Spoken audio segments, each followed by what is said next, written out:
എന്റെ സിസ്റ്റർ ഈ ഹോസ്പിറ്റലിനകത്തൊരു ഉത്തരവാദിത്തമല്ലാതെ കാണിക്കല്ലേ. എന്റെ സിസ്റ്റർ ഈ പൂർണ്ണ ഗർഭിണികളായ സ്ത്രീകളെ പ്രസവ വാർഡിലല്ലേ അഡ്മിറ്റ് ചെയ്യേണ്ടത്. അതെ, ഒരു പൂർണ്ണ ഗർഭിണിയെ കൊണ്ട് ഈ ആണുങ്ങളെ വാർഡിൽ അഡ്മിറ്റ് ചെയ്തേക്കുന്നില്ല. പറഞ്ഞൂടാ. ശരിയാണ്.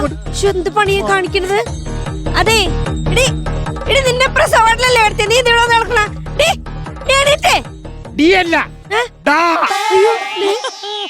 എന്നെ മനസ്സിലായില്ലേ? ഞാനാണ് കേരളത്തിലെ അറിയപ്പെടുന്ന DDT. അതാണ് സംഭവം. സംഭവം മനസ്സിലായ? ഇല്ല. ഇതാണ് ഉറുമ്പിനെ കൊല്ലുന്ന DDT പൊടി. ഞാൻ ആദ്യമായിട്ടാണ് ഒരു DDTയെ കണ്ണും മുക്കും കാലും വെച്ച് കാണുന്നത്. ഹലോ കമ്പൗണ്ടറെ. കമ്പൗണ്ടറോ? ഞാൻ ഡോക്ടറാണ്. ഡോക്ടറാണോ? എന്താ ഡോക്ടറെ, ഈ കണ്ണും മൂക്കും വെച്ച് ഉറുമ്പിനെ കൊല്ലുന്ന DDT അല്ല, പിന്നെ കേരള രാഷ്ട്രീയ പ്രസ്ഥാനത്തിലെ വിപ്ലവ സിംഹം DD തങ്കപ്പൻ. അങ്ങനെ സംഭവം എന്താണ് ആക്ച്വലി സംഭവിച്ചത്? ഇന്ന് രാവിലെ ഞാൻ സെക്രട്ടേറിയറ്റ് ഉപരോധിച്ചു. അങ്ങനെയാണെങ്കിൽ ഇതല്ല, അപ്പുറം വേണം. സെക്രട്ടറിമാരെ ഉപദ്രവിച്ചു കഴിഞ്ഞാൽ ഇതിനൊക്കെ വാരി വലിച്ചു കിട്ടും. എന്റെ കമ്പൗണ്ടറെ സെക്രട്ടറിമാരെ ഉപദ്രവിച്ചെന്നല്ല പറഞ്ഞത്. ഞാൻ സെക്രട്ടേറിയറ്റ് ഉപരോധിച്ചു. ആ ഉപരോധിച്ച് വമ്പൻ സമരം നടക്കുന്ന സമയമാണ്. ആ സമയത്ത് ഞാനൊരു കല്ലിൽ വെറുതെ ഒന്ന് തൊട്ടതേ ഉള്ളൂ. ഒരു പോലീസുകാരൻ ലോകമറിയുന്ന എന്നെ അറഞ്ചാൻ പുറഞ്ചാൻ തല്ലി. ലോകമറിയുന്ന ഒരു വ്യക്തിയെ പോലീസുകാരൻ അടിച്ചെന്ന് പറഞ്ഞു കഴിഞ്ഞാൽ അത് നമ്മൾ വിശ്വസിക്കത്തില്ല. അതെ, വിശ്വസിക്കാൻ പറ്റില്ല. അത് മനസ്സിലാക്കണം. ലോകത്തിനെ എന്നെ അറിയാവൂ, പോലീസുകാരൻ എന്നെ അറിഞ്ഞുകൂടാ. പക്ഷെ വേറൊരു കാര്യമുണ്ട്. എന്റെ പെണ്ണും പിള്ളേരെ മുഖം മറന്നാലും അവന്റെ മുഖം ഞാൻ മറക്കത്തില്ല. നമ്മൾ വേഷം മേടിച്ചിട്ടൊക്കെയാണല്ലോ. അടുത്ത പ്രാവശ്യം ഞങ്ങൾ അധികാരത്തിൽ വരുമല്ലോ. എത്ര വർഷം കഴിഞ്ഞു? 5 വർഷം കഴിഞ്ഞ. ഇന്റെ ഇപ്പുറത്തൊരു പൂജ്യം കൂടെ ഉണ്ട്. 50 വർഷം. 50 വർഷം കഴിഞ്ഞാലും ഞങ്ങൾ വരുമല്ലോ. അന്ന് ഈ പോലീസുകാരൻ ഞാൻ കേരളത്തിന്റെ അങ്ങേയറ്റത്തുനിന്ന് ഇങ്ങേറ്റത്തോട്ട് അങ്ങോട്ടും ഇങ്ങോട്ടും ഇട്ട് ഓടിക്കും. അല്ല, കേരളത്തിന്റെ അങ്ങേറ്റം തൊട്ട് ഇങ്ങേറ്റം വരെ ഓടിക്കാനാണെങ്കിൽ അത് വന്ദേ ഭാരതല്ലേ? വന്ദേ ഭാരതിന് 1-2 സ്റ്റോപ്പെങ്കിലും കാണും. യവന് സ്റ്റോപ്പേ കാണൂല, നോൺ സ്റ്റോപ്പ് ആയിരിക്കും. ഈ 50 വർഷം കഴിയുമ്പോഴത്തേക്ക് ഈ പോലീസുകാരൻ റിട്ടയർഡ് ആവത്തില്ലയോ? അങ്ങനെയാണെങ്കിൽ അങ്ങനെ മോനെ ശിക്ഷിക്കും. മോൻ പോലീസുകാരനാവുന്ന എന്തോ എത്ര നിശ്ചയം? എന്റെ മനുഷ്യ, ഇവിടെ ഒരു നാട്ടു നടപ്പുണ്ട്. സിനിമാ നടന്റെ മകൻ സിനിമാ നടൻ, രാഷ്ട്രീയക്കാരന്റെ മകൻ രാഷ്ട്രീയക്കാരൻ, പോലീസുകാരന്റെ മകൻ പോലീസുകാരൻ. അങ്ങനെയാണെങ്കിൽ ഈ പോലീസുകാരന് മക്കളില്ലെങ്കിലോ? ഞാൻ ഉണ്ടാക്കും.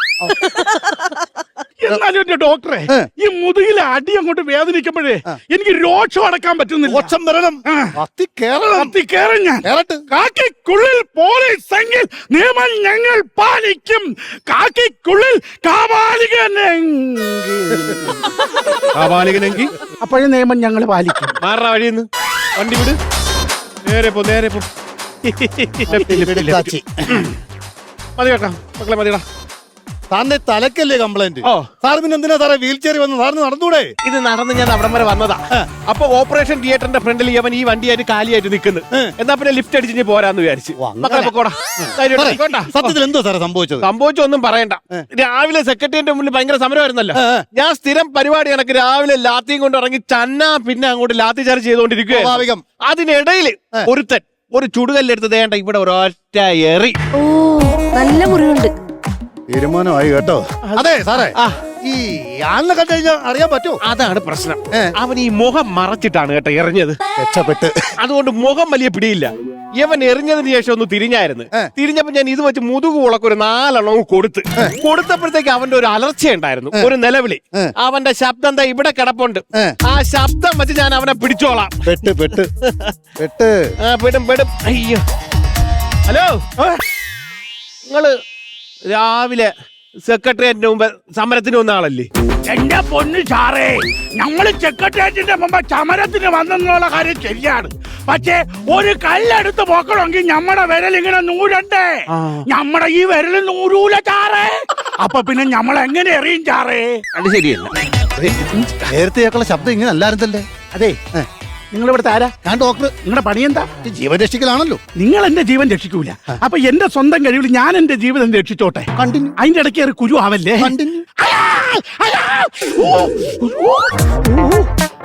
ഇതിന്റെ ഇടയ്ക്ക് ഒരു കുത്തന്റെ കാര്യമുണ്ടോ? അലർജി ടെസ്റ്റ് എടുത്തതാ. ഇപ്പൊ ഇവന്റെ ഉയരെടുക്കും.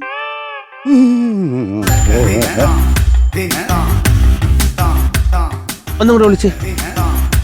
അമ്മ, അയ്യോ. അല്ല, ഇപ്പൊ വിളിച്ചോല്ലോ, ഒന്നും കൂടെ വിളിച്ച്. അമ്മാ അയ്യോ അയ്യോ അമ്മാ ഈ ശബ്ദം ഇതേ ശബ്ദം എന്നെ കല്ലെടുത്തെറിഞ്ഞവന്റെ മുതുകു മുളക്ക കൊടുത്തപ്പം കേട്ട അതേ ശബ്ദം. ഇങ്ങോട്ട് വാടാ, ഇങ്ങോട്ട് വാടാ. ഒരു കാര്യം ഞാൻ പറയാം, സാറിങ്ങനെ സംശയിക്കരുത്. സംശയിക്കും. ഒരാളെ പോലെ 9 പേർക്ക് ശബ്ദമുണ്ട്. ആണോ? യേശുദാസിനെ പോലെ പാടുന്ന എത്രയോ പേരുണ്ട്. എന്ന് വെച്ചാൽ എല്ലാവരും യേശുദാസ് ആണോ? അത് കറക്റ്റ്. ആ സാറിനെ എറിഞ്ഞവനെ കണ്ടുപിടിക്കാനുള്ള കഴിവ് സാറിനില്ലെങ്കിലേ സാറ് ഈ കേസ് CBIക്ക് വിടും. അതന്നെ അവര് ഡമ്മി പരീക്ഷ നടത്തും. അതിന്റെ ആവശ്യമൊന്നുമില്ല. നിങ്ങൾക്കൊക്കെ ഒരു വിചാരമുണ്ട് കേരള പോലീസിനെ കൊണ്ട് അന്വേഷിച്ച് കണ്ടെത്താൻ പറ്റാത്ത കേസാണ് ഈ CBIക്ക് കൊടുക്കുന്നതെന്ന്. എന്നാൽ അങ്ങനെ അല്ല. പിന്നെ ഈ CBIക്ക് പണിയും കൂലിയൊന്നും ഇല്ലാതെ അവിടെ ഇരിക്കല്ലേ. അപ്പൊ കേരള പോലീസിന് ഈഗോ അടിക്കും. അപ്പൊ എന്ത് ചെയ്യുമെന്നറിയോ, നമ്മൾ അയ്യോ ഈ കേസ് നമ്മളെ കൊണ്ട് പറ്റണില്ലേ എന്ന് പറഞ്ഞുകൊണ്ട് ഇതെടുത്ത് അവർക്ക് കൊടുക്കും. അവർക്ക് കൊടുക്കുന്ന പണിയാണ് കേരള പോലീസ്. പിന്നെ നിങ്ങൾ ഈ പറഞ്ഞ ഡമ്മി, ഈ ഡമ്മി കൊണ്ടുവന്നത് CBI ഒന്നും അല്ല. ഈ ഡമ്മി പരീക്ഷ ആദ്യമായിട്ട് കൊണ്ടുവന്നത് കേരള പോലീസാണ്. സാറേ ഡമ്മി പരീക്ഷ നോക്കാൻ വേണ്ടിട്ട് സാറിന്റെ ഡമ്മി ഇല്ലല്ലോ. ഡമ്മി ഒന്നും വേണ്ട. എന്നെ എറിഞ്ഞത് ഇവനാണോ അല്ലേ എന്നുള്ള കാര്യം ഞാൻ വ്യക്തമായി തെളിയിച്ചു തരാം. അതെങ്ങനെ സാറേ? റീക്രിയേഷൻ. സാർ എന്താണ് ഉദ്ദേശിക്കുന്നത്? അതായത് സെക്രട്ടേറിയറ്റിന് മുമ്പ് നടന്നില്ലേ അതേ സംഭവം ഞാൻ ഇവിടെ റീക്രിയേറ്റ് ചെയ്യും. ഇവനെ ഞാൻ പോക്കും. ഡമ്മി ഒന്നും വേണ്ട, ഒറിജിനൽ സാധനം എന്റെ കയ്യിലുണ്ട്. കണ്ടല്ല എറി. അയ്യോ ചാറേ, നമ്മളെ വിരല് എപ്പോഴേ നൂന്ന്. ആര് പറഞ്ഞു നൂരൂലെന്ന്? എന്നാ പിടി. വെക്കണോ സാറേ? ആരെങ്കിലും പിടിക്കാൻ നിന്ന് പിടിക്കാന്ന് വിട്ടത്. അല്ല റീക്രിയേഷൻ അല്ലേ? പിടിച്ചിട്ട് 5 അടി സ്ഥലം ഉണ്ട്. 5 അടി ഉണ്ട്. പഴയ നമ്പറും കുറക്കാൻ നീ പറ. സാറേ 5 അടി എന്ന് പറയുമ്പോ ഇത്രയും വരും. അത്രയും വരും. അവിടെ നിന്ന് നീ എന്നെ ഒന്ന് എറിയണം. സാറേ എനിക്ക് ഉന്നമില്ല സാറേ, ജനിച്ചപ്പോഴേ എന്റെ ഉന്നം നഷ്ടപ്പെട്ടു. നിന്റെ ഉന്നമൊക്കെ ഞാൻ ശരിയാക്കി തരാം. നീ അവിടെ പോയില്ലേ ഒരു കാര്യം ചെയ്യ്. Doctor barricade. ഡോക്ടർ തോമസ് അതല്ല, ഡോക്ടർ ബാരിക്കേഡ് ആയിട്ട് ഇങ്ങനെ നിക്കണം. ഓ മറ്റേ കമ്പി ആയിട്ടിരിക്കണം. കമ്പി ആയിട്ടിരിക്കണം. നിങ്ങൾ ബാരിക്കേഡ് ചാടി കടന്നു വേണം എന്നെ എറിയാൻ. എന്റെ പൊന്ന് വനിതാ പോലീസ് അവിടെയാണോ? ഞങ്ങളുടെ ബേക്കിലല്ലേ നിൽക്കുന്നത്. വനിതാ പോലീസ് അവിടെ നില്ല്. എന്നിട്ടൊന്ന് എറി നോക്കട്ടെ. ഞാൻ എറിയണോ? ഞാൻ ലാത്തി ചാർജ് ചെയ്യുന്നു, നീ എറിയുന്നു. എറി. എറിഞ്ഞോ? എറി.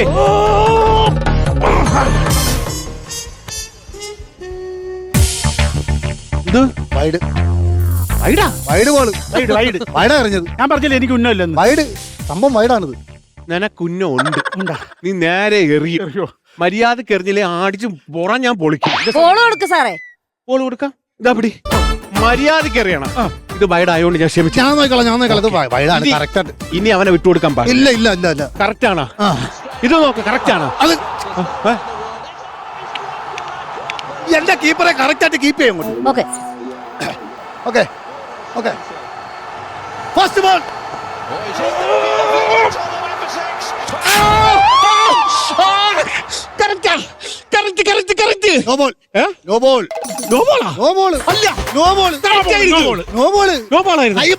എനിക്ക് സംശയമുണ്ട്. അല്ല നോ ബോള്. ഒരു കാര്യം ചെയ്യ്, റിവ്യൂ.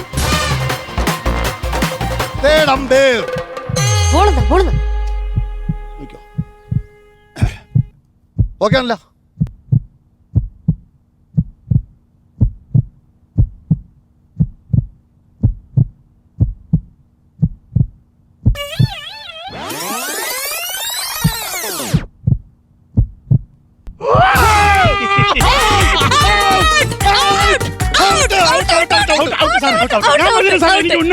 ആര് പറഞ്ഞു നീ മറ്റേ മിഡിൽ സ്റ്റമ്പലാണ് തെറിപ്പിച്ചത്? തന്നെ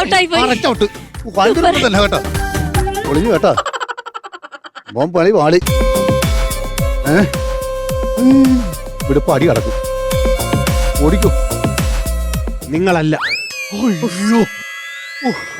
പക്ഷെ ഒരു കാര്യം, ഈ സെക്രട്ടേറിയറ്റ് അവിടെ തന്നെ ഉണ്ടല്ലോ.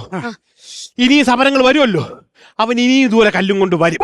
വന്ന് കയറുന്നതിന്റെ അന്ന് അവന്റെ മുതുപൊളക്കെ 2 എണ്ണം ഞാൻ ഈ ലാത്തിയിട്ട് വേക്ഷ കൊടുക്കും. കൊടുക്കണം സാറേ, കൊടുക്കണം.